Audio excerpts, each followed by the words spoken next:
9 out of 10 businesses fail. You have heard that statistic before, but nobody ever tells you why. Not the real reasons. Not the uncomfortable, specific, avoidable reasons that separate the businesses that survive from the ones that disappear. Because if you knew the real reasons, you might actually beat the odds. And today, that is exactly what we are going to do. This is the truth about why most small businesses fail and the code for beating it. Intro. Welcome to the Wealth Code. The truth about money. The code to financial freedom. Entrepreneurship is one of the most powerful wealth-building paths that exists. A successful business can generate income, build equity, create jobs, and produce the kind of financial freedom that a salary rarely delivers. But the graveyard of failed businesses is enormous. And most of those failures were not inevitable. They were predictable. They were preventable. Today I am going to walk you through the 7 most common and most devastating reasons small businesses fail, and exactly what the businesses that survive do differently. Whether you already run a business or are planning to start one, this is the code you need. Point 1. They start without validating the idea. The most common and most avoidable business killer is this: spending months, sometimes years, building a product or service that nobody actually wants to buy. The entrepreneur falls in love with the idea. They design the logo. They build the website. They register the company. They tell everyone about it. And then they launch and are met with silence. Not because the product is bad, but because they never tested whether anyone actually wanted it before investing everything in it. Validation is the step most entrepreneurs skip. Before you build anything, talk to real potential customers.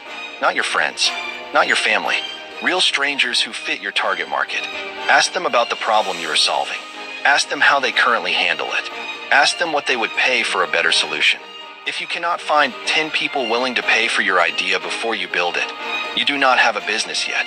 You have a hypothesis.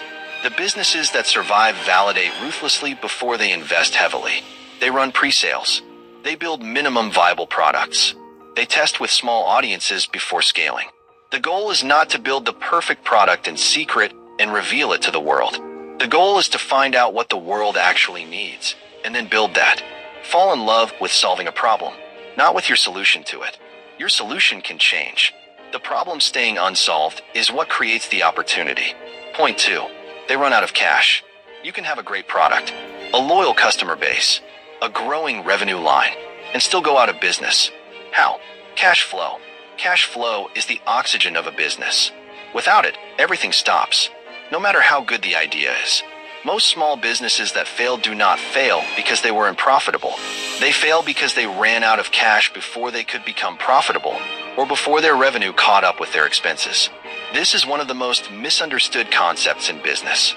Profit and cash flow are not the same thing. A business can show profit on paper while simultaneously running out of cash in the bank. How? Because profit is accounting. Cash flow is reality. You invoice a client for $10,000. That shows as revenue. But if that client takes 90 days to pay, and your bills are due this month, you have a cash crisis despite having profit on paper. The businesses that survive understand and manage cash flow obsessively. They know exactly how much cash is coming in, when it is coming in, and how much is going out every single week. They build cash reserves, a minimum of 3 to 6 months of operating expenses before expanding. They negotiate payment terms aggressively, getting paid faster and paying suppliers slower. They never confuse a full order book with a healthy bank account. Cash is king, always, in every business, at every stage. Protect it like your business depends on it, because it does. Point 3. They cannot sell. This is the failure that most entrepreneurs are too proud to admit. They built something good. They know it is good. Everyone they show it to says it is good, but they cannot get strangers to pay for it consistently. And so the business slowly suffocates. Here is the uncomfortable truth about business. Nothing happens until something is sold. You can have the best product in your industry, the most sophisticated technology, the most beautiful branding. Without sales, you have a hobby, not a business. Most people who start businesses are product people or service people. They are excellent at what they do, but selling feels uncomfortable. It feels pushy. It feels beneath them. And so they avoid it and wonder why revenue never grows. Sales is not manipulation. Sales is communication. It is clearly articulating the value of what you offer in a way that helps the right person make the decision to buy. Every business owner must either become competent at sales themselves or hire someone who is, before anything else. Marketing generates leads. Sales converts them. Both are non-negotiable. The businesses that survive invest in sales skills, sales systems, and sales people with the same seriousness they invest in their product. Because a great product that nobody buys is not a business.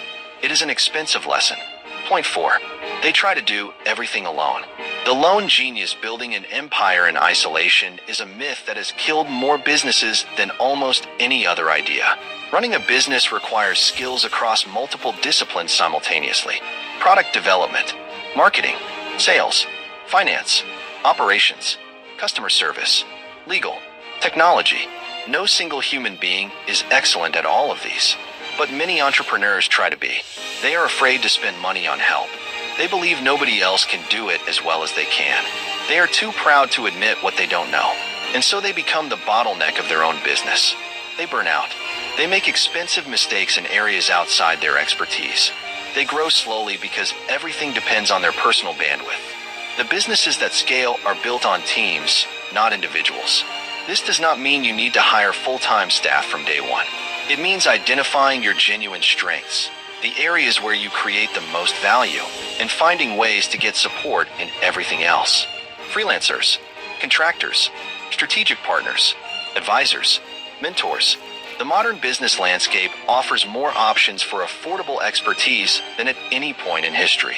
Use them. Your business will only grow as large as the team supporting it. Build the team, then build the business. Point 5. They have no clear target market. One of the fastest ways to kill a small business is to try to serve everyone. When your product is for everyone, it resonates with no one. Your marketing is vague. Your messaging is generic. Your offer is undifferentiated.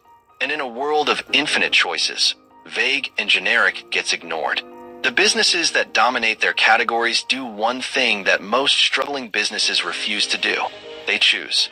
They choose a specific type of customer, a specific problem, a specific solution, a specific price point, and they speak directly, with precision and relevance, to that exact person. Think about the brands you buy from repeatedly. They feel like they understand you. They speak your language. They solve your specific problem. They feel made for you. That is not an accident. That is the result of a business that has done the work to understand its ideal customer deeply and built everything around serving that person exceptionally well. The riches are in the niches. A financial coaching business for young African professionals in their first corporate job is more powerful than a financial coaching business for anyone who wants to improve their finances. The first speaks to someone. The second speaks to no one specifically. Define your customer, then serve them better than anyone else can. Niching down is not limiting your potential. It is focusing your power. Point 6. They neglect the numbers. Most people start businesses because they are passionate about something. A skill, a product, a service, a vision. Very few people start businesses because they love spreadsheets. And that mismatch, passion without financial literacy, is one of the most reliable predictors of business failure. The numbers of your business are not paperwork. They are the vital signs of a living organism. Revenue tells you if people want what you sell. Gross margin tells you if you are pricing correctly. Net profit tells you if the business is actually working. Cash flow tells you if you can survive to next month. Customer acquisition cost tells you how much it costs to get a new customer. Customer lifetime value tells you how much that customer is worth to you over time. If you do not track these numbers, you are flying blind. You are making decisions based on gut feeling instead of reality. And in business, reality always wins eventually. The businesses that survive treat their numbers like a doctor treats vital signs. Checked regularly. Acted on immediately when something is wrong. You do not need to be an accountant. You need to understand the key metrics of your specific business and review them weekly. Ignorance of your numbers is not a small weakness. It is a terminal condition if left untreated. Point 7. They give up too soon or hold on too long. The final reason most businesses fail is one of the hardest to talk about because it lives at the intersection of resilience and wisdom. Many businesses fail because their owners give up too soon. They hit the inevitable difficult period, the months where revenue is low, momentum is slow, and doubt is loud, and they conclude that the business doesn't work. But every successful business has gone through that exact period. The ones that survive push through it. They iterate. They learn. They adapt. They understand that building a business is not a straight line upward. It is a messy, non-linear process that requires persistence through the valley before the breakthrough. But, and this is equally important, some businesses fail because their owners hold on too long. They keep pouring time, money, and energy into a model that the market has clearly rejected. They mistake stubbornness for resilience. They refuse to pivot when the evidence is overwhelming that the current approach is not working. The skill that separates great entrepreneurs from failed ones is knowing the difference. Persisting through a difficult period in a fundamentally sound business. That is resilience. Continuing to execute a strategy the market has repeatedly rejected. That is denial. The code is this. Give your idea a genuine, fully committed run. Test rigorously. Iterate based on feedback. Give it real time and real effort. But stay honest with yourself about what the data is telling you. Resilience and adaptability are not opposites. The greatest entrepreneurs practice both at the same time. Motivational close. Most businesses fail, but most businesses also fail for predictable, preventable reasons. Unvalidated ideas, cash flow blindness, fear of selling, going it alone, trying to serve everyone, ignoring the numbers, quitting at the wrong moment, or holding on at the wrong one. You now know all 7, which means you are already ahead of most people who will ever attempt to build a business. Knowledge does not guarantee success. Nothing does. But ignorance almost guarantees failure. The entrepreneurs who beat the odds are not the most talented. They are the most prepared, the most honest with themselves, the most willing to learn what they don't know and act on what they discover. You have chosen to learn. Now go build something worth fighting for. And when it gets hard, and it will get hard, remember that difficulty is not a signal to stop. It is proof that you are building something real. Keep going. Call to action. If this gave you clarity on business, smash that like button right now. Subscribe to The Wealth Code, financial truth every single week. Drop a comment. Are you running a business right now or planning to? What is your biggest challenge? The code is yours. Start building. Locked with key money bag.